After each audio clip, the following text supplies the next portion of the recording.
आपण पाहत आहात लोकसमीक्षा न्यूज नेटवर्क आणि या आहेत आजच्या सुपरफास्ट न्यूज।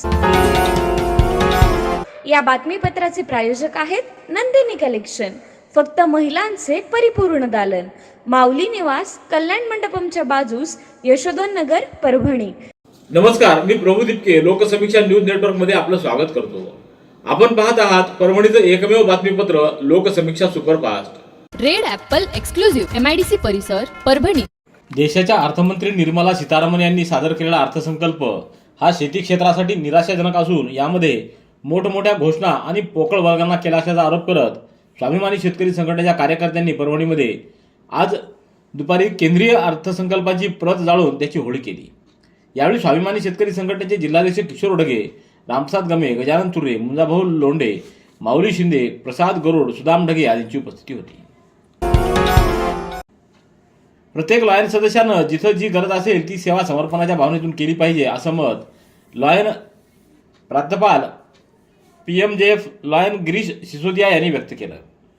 परभणीतल्या हॉटेल रामायणामध्ये 2 फेब्रुवारी रोजी लॉयन्स क्लबच्या वतीनं रिजन कॉन्फरन्स आयोजित करण्यात आली। या प्रसंगी ते बोलत होते। यावेळी उपप्रांतपाल MJF राहुल औसेकर, अध्यक्षस्थानी region chairman MJF lion Priya Thakur, तर प्रमुख वक्ते म्हणून डॉक्टर शिवा आयथळ, लॉयन प्रवीण धाडवे, नंदुरबार येथील सुप्रिया कोतवाल, माजी region chairman lion doctor Shrikant Maniyar, zone chairperson Tushar Marathe, P Vivekanand, Tukaram Jadhav आदींची उपस्थिती होती। तर या परिषदेला ॲडव्होकेट अशोक सोनी, अरुण मराठे, श्रीराम गर्जे, झुंबरलाल मुथा, संध्या पारख, सरोज देशपांडे, सुनील मोडक, विठ्ठल घुले, बालाजी ढाकणे यांच्यासह मान्यवरांची उपस्थिती होती। परभणीच्या डॉक्टर बाबासाहेब आंबेडकरांच्या पुतळ्यासमोरील संविधानाच्या प्रतिकृतीच्या शिल्पाची विटंबना होऊन 55 दिवस उलटून गेले आहेत। अद्यापही या ठिकाणी नवीन शिल्प बसवण्यात आलेलं नाही। येथे हे शिल्प बसवण्यात यावं यासाठी आंबेडकरी युवकांनी 1 फेब्रुवारीपासून आंदोलन करण्याचा इशारा दिला होता। मात्र शासकीय सुट्ट्या असल्यामुळे हे आंदोलन तात्पुरतं स्थगित करण्यात आले असून याबाबतचं पत्र अपर जिल्हाधिकारी प्रताप काळे यांना आज देण्यात आले। त्यात 25 फेब्रुवारीपूर्वी प्रतिकृतीचं शिल्प न बसविल्यास आमरण उपोषण करण्याचा इशारा देण्यात आला आहे। निवेदनावर कचरू गोडबोले, रणजित मकरंद, बाळासाहेब गोडबोले, संजय बगाटे, रावसाहेब हनवते आदींच्या स्वाक्षऱ्या आहेत। परभणी शहरात असलेल्या जनता मार्केटच्या जवळ सोना हॉटेलच्या बाजूला विनापरवानाधारक बेकायदेशीररित्या अवैध दारू विक्री केली जाते। तसंच या ठिकाणी मोठ्या प्रमाणात घाणीचं साम्राज्य निर्माण झालं आहे। या परिसरातून अवैध पदार्थ देखील विक्री होत असल्याची चर्चा आहे। त्यामुळे बाजारामध्ये येणारे सर्वसामान्य नागरिकांना याचा त्रास होत असून सामान्य नागरिकांनी येथून येणं जाणं बंद केलंय।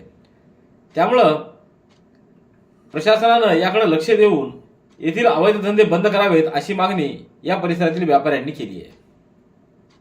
विवाह सोहळा, साखरपुडा, वाढदिवस, मुंज, डोहाळे आदींसाठी सर्व सुविधांनी युक्त पारवेकर यांचे सखा गार्डन मंगल कार्यालय, विसावा कॉर्नर, जिंत रोड, परभणी। मंगल कार्यासाठी सुसज्ज हॉल, 1000 आसन व्यवस्था, प्रशस्त भोजन कक्ष, 5 रूम सह सर्व सुविधा उपलब्ध, पार्किंगची सुविधा, caterers, stage decoration, sound system, आसन व्यवस्थेची सुविधा।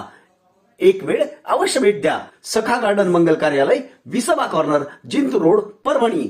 संपर्क गोविंद भालेराव व नामदेव ढवळे। मोबाईल क्रमांक 94 05 76 66 43 आणि 99 75 60 74 02।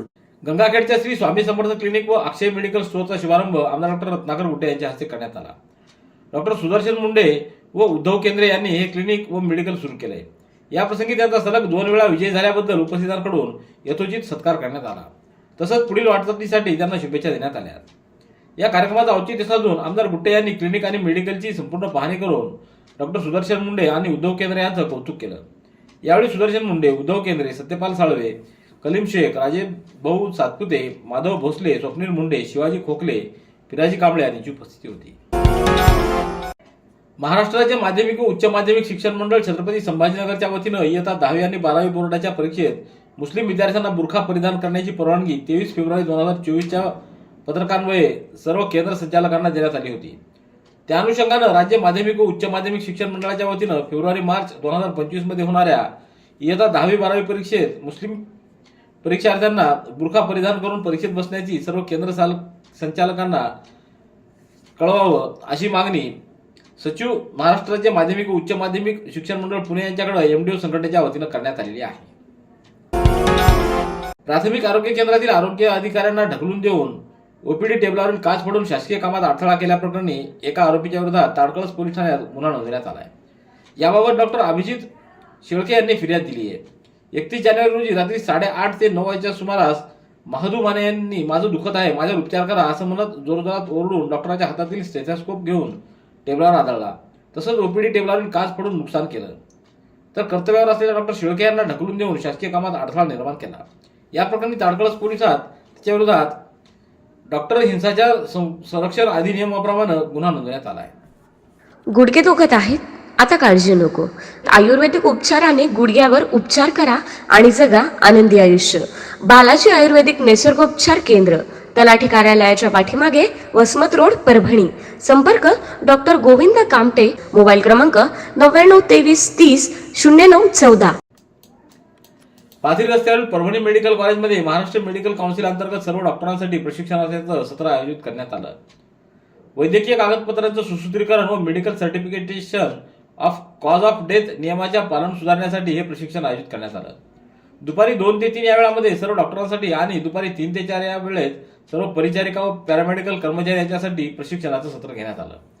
यावेळी परभणी मेडिकल कॉलेजचे अधिष्ठाता डॉक्टर प्रमोद शिंदे, वैद्यकीय अधीक्षक डॉक्टर अमीर तडवी, प्रशासकीय अधिकारी गुणवंत आहेरे, मुख्य समन्वयक डॉक्टर रोहन बेमरे, डॉक्टर ओमप्रसाद दमकोंडावाळ आदींची उपस्थिती होती.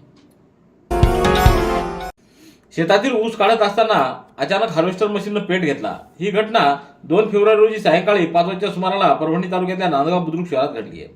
या आगीमध्ये 20 गुंठे क्षेत्रावरील ऊस आणि हार्वेस्टर मशीन जळून खाक झालं. नांदगाव बुद्रुक शहरामध्ये हनुमान जवळच्या शेतात ऊस काढण्याचं काम सुरू होतं.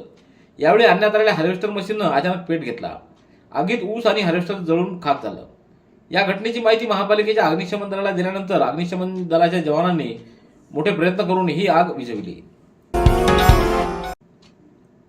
अक्षर आनंद वाचन संस्कार केंद्राच्या वतीनं बालकांनी पुस्तकं वाचावीत, वाचलेल्या पुस्तकातील वाचनाचे रंग उधळावेत व साहित्यातील विविध अंगांचा परिचय, अनुभव बालकांना व्हावा यासाठी चला उधळूया रंग वाचनाचा या बौद्धिक सोहळ्याचं आयोजन कस्तुरबा गांधी बालिका विद्यालय गंगाखेड इथं 1 फेब्रुवारी रोजी करण्यात आलं. गंगाखेड तालुक्यातल्या जिल्हास्तरीय अक्षर आनंद पुस्तक वाचन स्पर्धेमध्ये तालुक्यातील विविध शाळेमधील मुलं सहभागी झाली होती.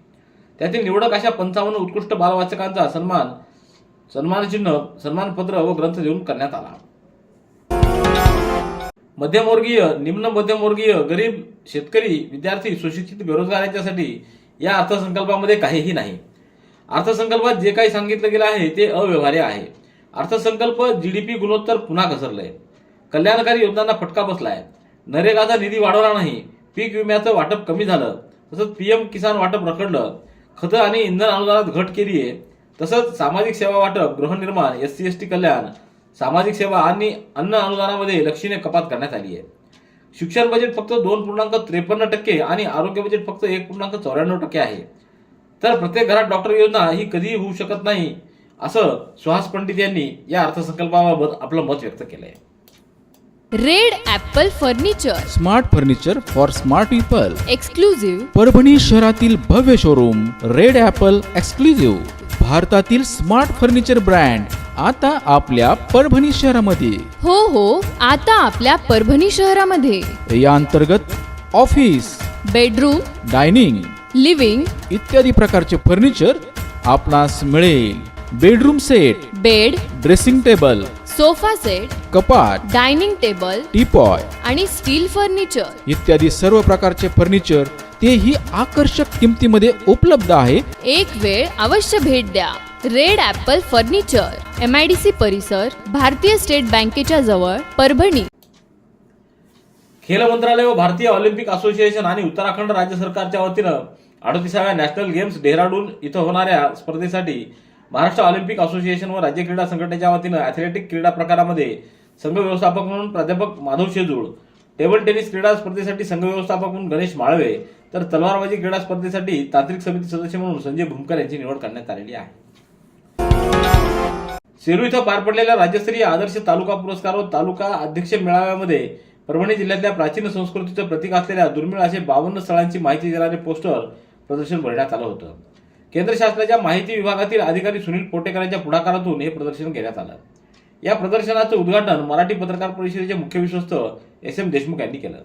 यावेळी न्यूज 18 लोकमतचे विशाल परदेशी, विश्वस्त किरण नाईक, उपाध्यक्ष गणेश मोकासे, सरचिटणीस सुरेश नाईकवाडे आदींची उपस्थिती होती. हे प्रदर्शन भरवण्यासाठी पत्रकार संघाचे जिल्हाध्यक्ष प्रभू लिपके, मोहम्मद इलियास, लक्ष्मण बागल, नीरज लोया, कांचन कोरडे, मोहसिन अहमद, सतीश आकात, निसार पठाण, लक्ष्मण मालोलीकर, राजू हट्टेकर, संजय मुंडे आदींनी पुढाकार घेतला. हजरत सय्यद शाह तुराबुल हक यांच्या मानाच्या संदलाद्वारे उर्स यात्रेची सुरुवात करण्यात आली आहे. महापालिका प्रशासनाकडूनही संदल मिरवणूक काढण्यात आली.